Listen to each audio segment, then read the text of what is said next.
and welcome to another episode of the Morning Catch Up. I'm Lungile Ndlovu and I'm thrilled to be here with you this morning. Joining me is Thobile Maphanga from the iconic JOMBA Contemporary Dance Experience, South Africa's longest running and most celebrated contemporary dance festival. Today we'll be exploring the magic of movement, the power of storytelling through dance, and how JOMBA is keeping creativity alive this Heritage Month. You definitely don't want to miss this. So before we dive right in, Tobile, can you please tell us a little bit more about yourself and what you do? Hi, Lungile. Thank you for having me on. Sure, what do I do? I think I do quite a few things. You've invited me here to speak about Jomba, so that's one of the things that I do. I work as project manager, assistant curator, and editorial committee member for Jomba Contemporary Dance Experience and its Jomba Masihambisane Dialogues, which is an online colloquium that happens around April, May every year. And then the live festival with its digital platforms also happens in August and September. Currently working on a festival based in Basel, Switzerland, which is called Culturescape. Um, and I'm here working on the production team. This year's festival is focused on the Sahara, so I was interested in that. I work with choreographer, writer, dance maker Hannah Mart Dance, who's based in Germany and Luxembourg as a dramaturge and performer and creative collaborator with her. I'm also co-convening the African Festivals Network, which we reignited with my colleague Joshua Alabi from Nigeria in 2023. I am part of the board of the Festival Academy, which is based in Brussels, and I facilitate um, and am sometimes a mentor for its programs.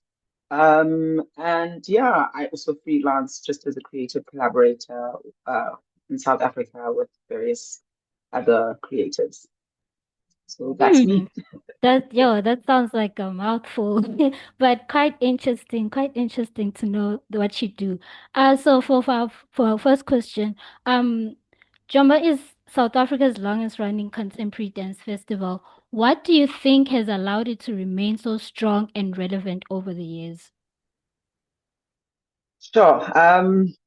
Yeah, so JOMBA 2027 this year, and we're very grateful that we're still alive because I think in terms of the years that we've been around, we wouldn't necessarily be the longest running festival. I think Dance Umbrella, which used to happen in Johannesburg, but stopped a few years ago, had gotten to 30 or 31.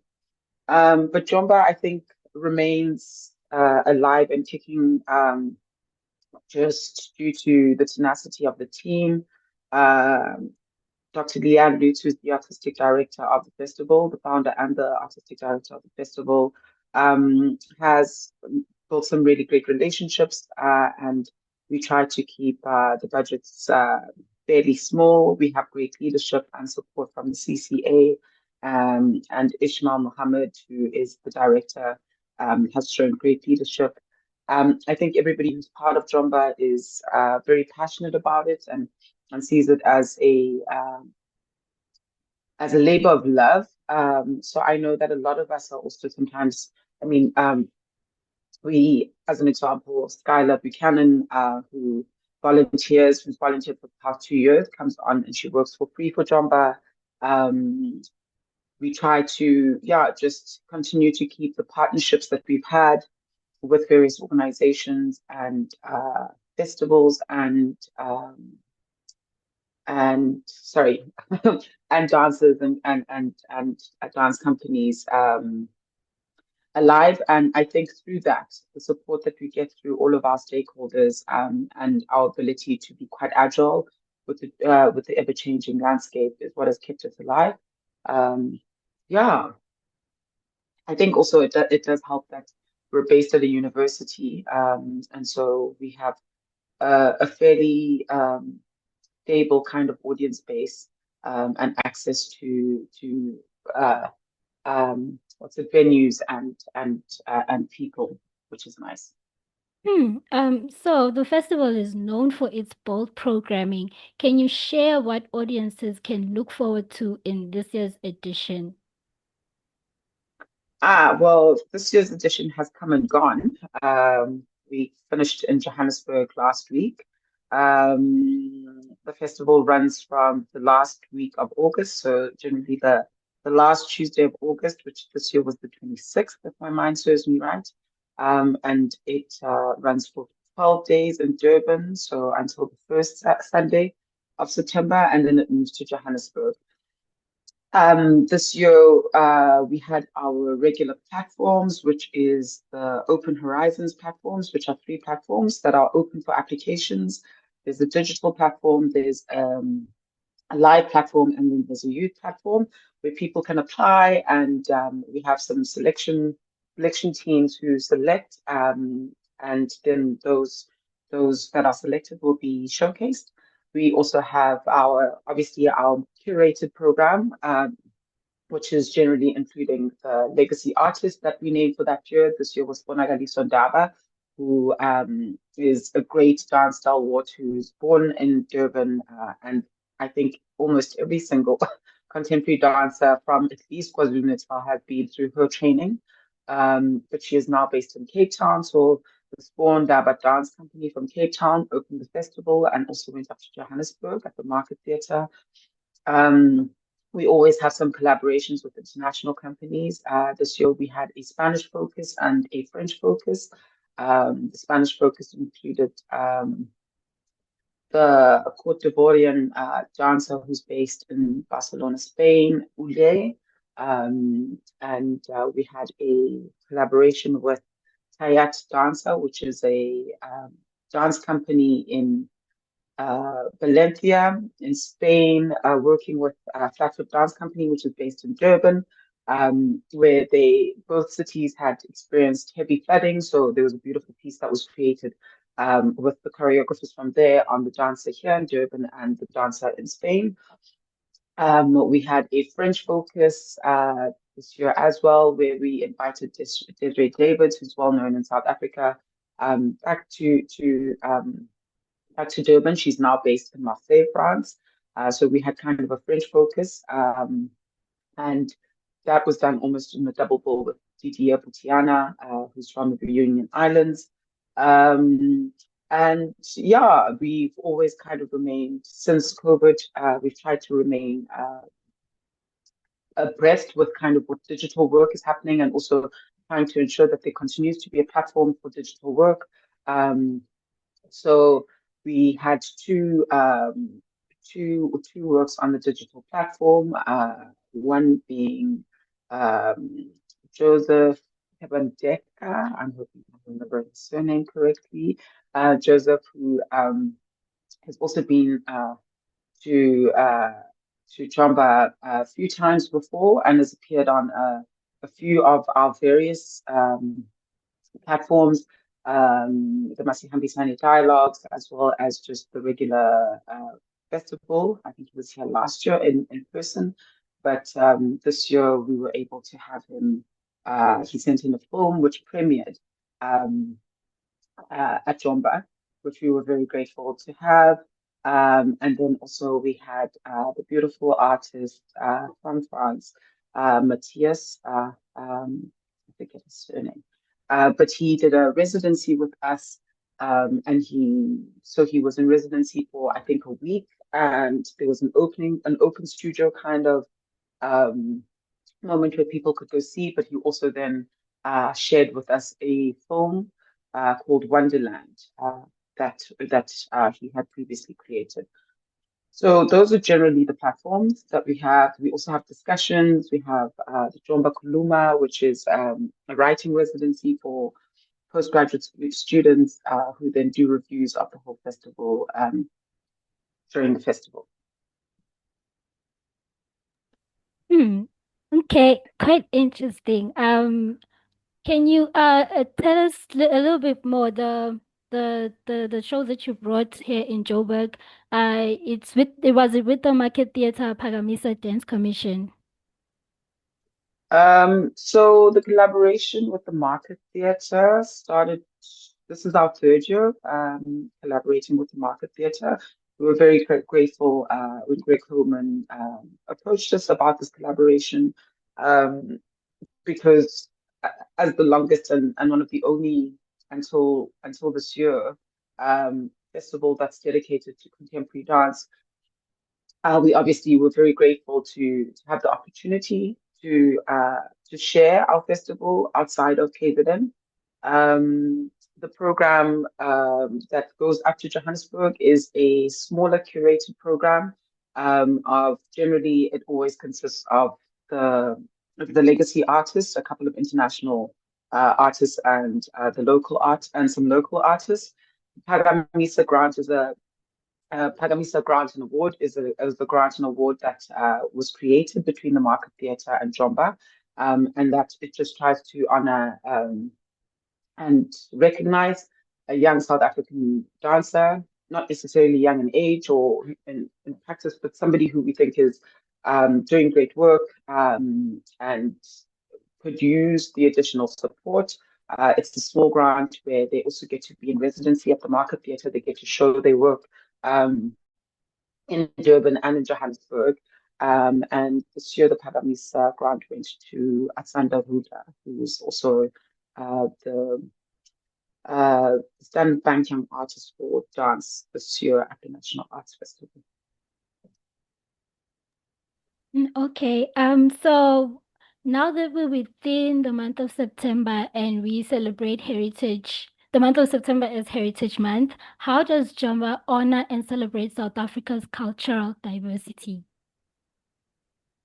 Um, I think I think dance in itself is a celebration of culture. Contemporary dance is sometimes a contested one and something that's seen as obscure. But I think what we always are aware of and see when we put together Jomba and it comes to life is that it's a marker of where we are in time and space, culturally and otherwise. And I think one of the things that Leanne has always been very clear about is that it is a contemporary dance festival. So people often, or people have asked us, oh, why is there no traditional dance? Or and we felt that it doesn't need culture or heritage is not only seen in the traditional, and somehow contemporary is always um, kind of combining and mixing and like working within those kind of questions of what is traditional, what is classical, what is contemporary, what is modern. So there's always some kind of level of seeing where society is culturally in this moment through our festival. Um, I think all of our platforms. Always honor South African and African dancers first before we grow out into the international. Of course, we are grateful for the international collaborations that we have, but then we also search to work towards that there are collaborations, and so that the artists that are coming from outside of the African continent are kind of uh, asked to engage with choreographers, dancers here on the continent and to see what they can create together. So I think in that way, Jomba is always pushing our heritage and what our heritage looks like now, and celebrating that through the creations of the people that we invite. Okay. So would you say that in JOMBA, do you have specific activities or programs that involve children or the youth, especially in helping them connect with dance and culture? Yeah, I would say so. It is not always that we have a massive youth focused program, but dance is generally open to all ages, unless of course it's specifically specified. But generally, dance can be experienced by anybody at any age and at any level of education. So our program is always open in that way. A few years ago, we were able to partner with Asitej, where we brought in a specific, Asitej was referring specific dance companies that were focused with youth. or younger people. And so we were able to have a program of youth-focused works. But all the other years, we always have the Youth Open Horizons, which used to be the Youth Fringe. And that's a day of dance where we invite um, dance groups from all over KZN and beyond if they are able to bring themselves to Durban. And we have a very beautiful day of young dancers who watch each other, who dance together. And that always happens on the first Sunday of our festival at the Stable Theatre. It's now become our kind of the place that it always happens. It includes dance groups from KwaMashu, Mlazi, Wentworth, Durban Central, Pietermaritzburg, and all over. Okay. So how do you find the balance of showcasing international talent while still highlighting South Africa's rich heritage in dance? And has it always been easy to like kind of find a balance between the two? Um, I don't know if it's always, if I can speak for always, because I haven't always been around. Um, but our festival is an international festival in that we curate dance from within the country, on the continent, and beyond the continent. We've always honored creating a platform and space for local dancers. So our first priority is dancers from South Africa and the continent. And in that way, we've always, I think, then managed to not over inundate our festival with international or people that come from outside.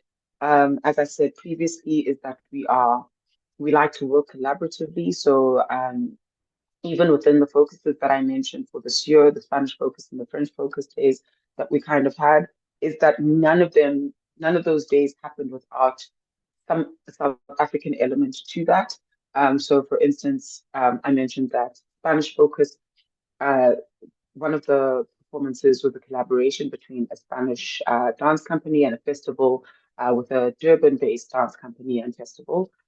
So and that way, we're continuously making sure that there's some kind of equity that happens.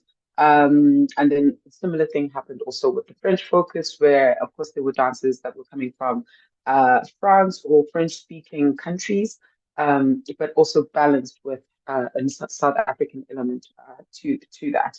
Um, I think for us, one of the things that also allows us to keep the balance is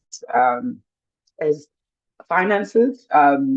It's very expensive to bring international companies and international performers to South Africa, and so to that end, Jomba only financially supports South African and African performers, and any international performers that we host on our festival need to be funded by um, themselves or their cultural funders. And through that, we've created certain relationships with specific organizations and companies and funders where we have a good relationship in deciding who comes and how they fit with our focus. Every year we have a curatorial focus, so it's also not a free for all. We're not a festival that kind of puts itself uh, or or or kind of determines its success based on how many internationals, but rather on how well we've served the community of dance and the focus that we've had and the enrichment of those that can engage with it, with the festival. And so our international partners have to also be relevant in that way.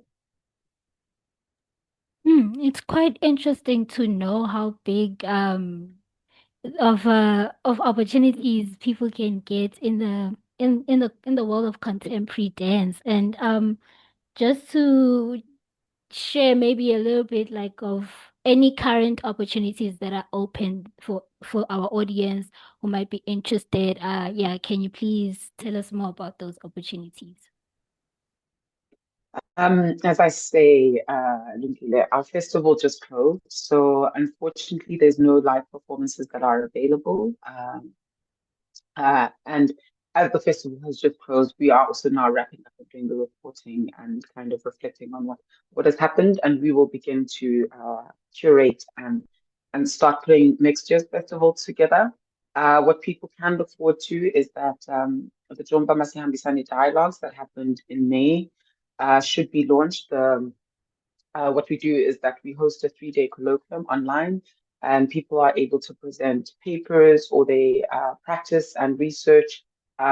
We invite both scholars and performers and choreographers, anybody who engages with the field of dance to apply, and we then curate a program for 3 days. People present, and we invite them um, to publish their presentations or their research on our archive. So we should be launching the Jomba Masihambisane Dialogues archive for 2025 next month, I think it is. I have to double check those timelines, but it's generally nearing the end of October that we launch that. So then you're able to then see the proceedings again, and you're able to read the papers. Um, and we will then open again next year. So the Open for Applications platforms, which is the Jomba Digital Open Horizons, the Jomba Youth Open Horizons, and the Jomba Live Open Horizons. So people can look out for applications usually open, I think, around April, May, and they close June so that we can get everything in by July. And yeah, we shall be launching our next Jomba Masihambisani Dialogues publication early next year as well. So for this year, I mean, everybody can check out our social medias and see what happened. And they can go onto our YouTube site and check out what is still available on there. Things don't stay on too long, obviously, because anything that is, people will be able to see the digital open horizons. Because those artists agree to have their work on our website or on our YouTube channel. However, a lot of international performers or dancers and creators who are still doing the festival circuit don't really allow a festival to keep their work on available because then they won't watch it at the different festivals. So unfortunately, you got us right at the end of our festival for 2025. But yeah, look forward to the Massive Understanding Dialogues archive launch and then next year's festivals. Thank you so much for sharing that, Thobile. In closing, what message would you like children and young people to take away from Jomba about the power of art and movement in shaping identity and heritage? Oh, that's a big question. Um, I can only speak for myself. I feel like dance has been a lifesaver for me. So I'd encourage anybody who is trying to negotiate who they are and what kind of place they have to engage in dance. Dance is such a broad genre, and it's such a beautiful. There's so many ways you can express yourself through it. We are all movers naturally, so for me, I believe that everybody is a dancer. So don't believe what people tell you that you don't have the skill or the talent. Everybody has it, and yeah, enjoy it. I think what we try to highlight at Rumba is the celebration of dance and what dance can do to connect us, um, but also to help us understand the world better and understand ourselves better. Oh, thank you. Thank you so much. Thank you so much for sharing your story. And yeah, thank you so much for giving us your time today. Thank you to the audience and the listeners for tuning in to Heritage SA, your number one platform for children's theater and performances for young audiences. Please don't forget to like, share, and comment. Wishing you a wonderful day ahead and a very happy Heritage Month. Thank you. Thanks, Mungile.